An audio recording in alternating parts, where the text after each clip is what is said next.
Si vous n'y trouvez personne, alors n'y entrez pas avant que permission vous soit donnée. Et si on vous dit « retournez », eh bien retournez. Cela est plus pur pour vous. Et Allah, de ce que vous faites, est omniscient. Nul grief contre vous à entrer dans des maisons inhabitées où se trouve un bien pour vous. Allah sait ce que vous divulguez et ce que vous cachez. Dis aux croyants de baisser leurs regards et de garder leur chasteté. C'est plus pur pour eux. Allah est, certes, parfaitement connaisseur de ce qu'ils font. Et dis aux croyantes de baisser leurs regards, de garder leur chasteté, et de ne montrer de leurs atours que ce qui en paraît, et qu'elles rabattent leur voile sur leur poitrine.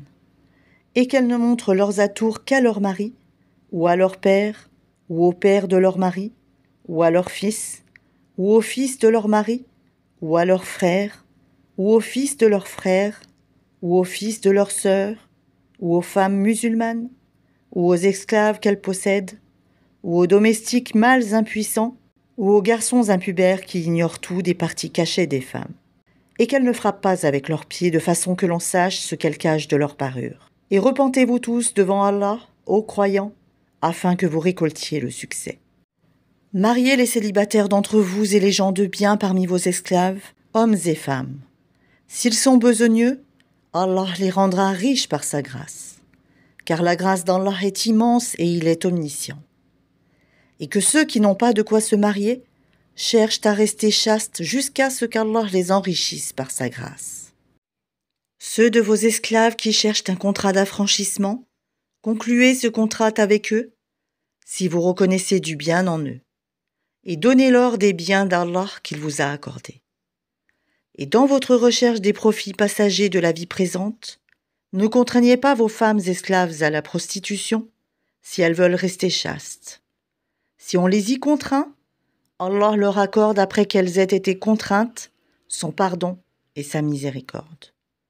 Nous avons effectivement fait descendre vers vous des versets clairs, donnant une parabole de ceux qui ont vécu avant vous et une exhortation pour les pieux. Allah est la lumière des cieux et de la terre. Sa lumière est semblable à une niche où se trouve une lampe. La lampe est dans un récipient de cristal et celui-ci ressemble à un astre de grand éclat. Son combustible vient d'un arbre béni, un olivier, ni oriental ni occidental, dont l'huile semble éclairer sans même que le feu la touche. Lumière sur lumière. Allah guide vers sa lumière qui il veut. Allah propose aux hommes des paraboles, et Allah est omniscient. Dans des maisons, des mosquées qu'Allah a permis que l'on élève, et où son nom est invoqué, le glorifient en elles, matin et après-midi, des hommes que ni le négoce ni le troc ne distraient de l'invocation d'Allah, de l'accomplissement de la salate et de l'acquittement de la zakat, et qui redoutent un jour où les cœurs seront bouleversés ainsi que les regards, afin qu'Allah les récompense de la meilleure façon pour ce qu'ils ont fait de bien. Et il leur ajoutera de sa grâce. Allah attribue à qui il veut sans compter. Quant à ceux qui ont mécru, leurs actions sont comme un mirage dans une plaine désertique que l'assoiffé prend pour de l'eau.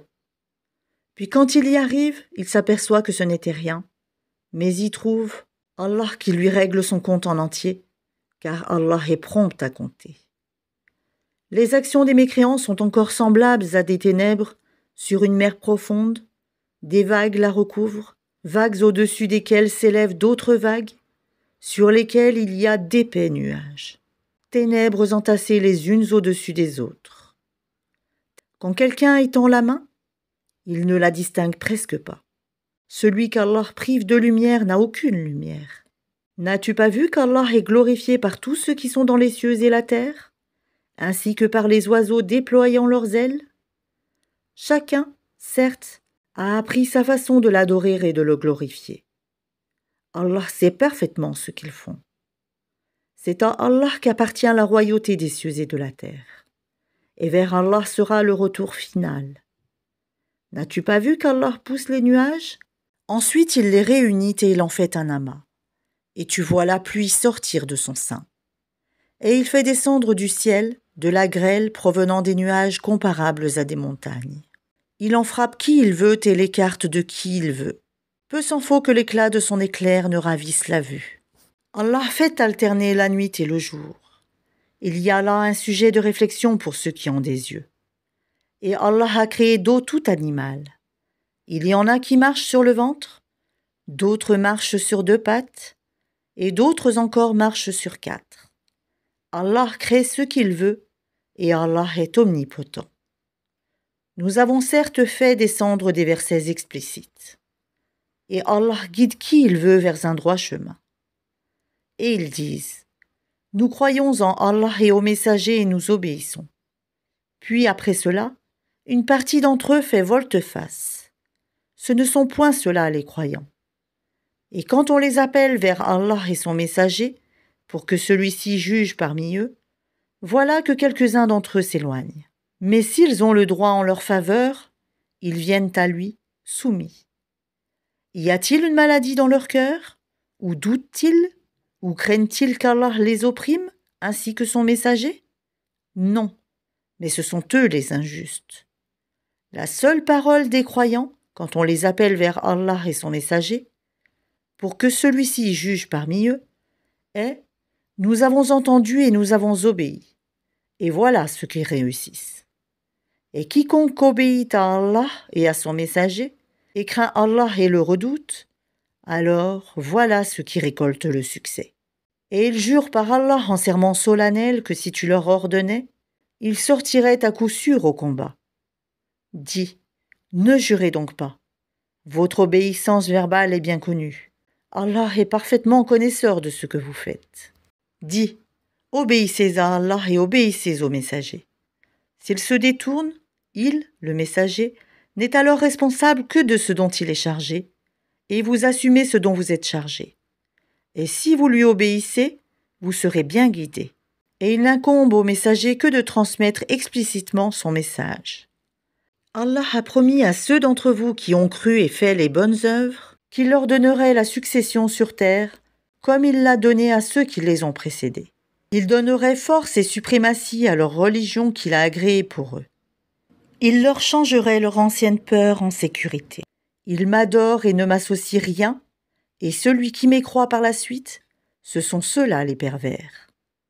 Accomplissez la salate, acquittez la zakat, et obéissez aux messagers, afin que vous ayez la miséricorde. Ne pense point que ceux qui ne croient pas puissent s'opposer à l'autorité d'Allah sur terre. Le feu sera leur refuge. Quelle mauvaise destination! Ô vous qui avez cru, que les esclaves que vous possédez vous demandent permission avant d'entrer, ainsi que ceux des vôtres qui n'ont pas encore atteint la puberté, à 3 moments, avant la salade de l'aube, à midi quand vous enlevez vos vêtements, ainsi qu'après la salade de la nuit, 3 occasions de vous dévêtir. En dehors de ces moments, nul reproche ni à vous ni à eux d'aller et venir les uns chez les autres. C'est ainsi qu'Allah vous expose clairement ces versets, et Allah est omniscient et sage.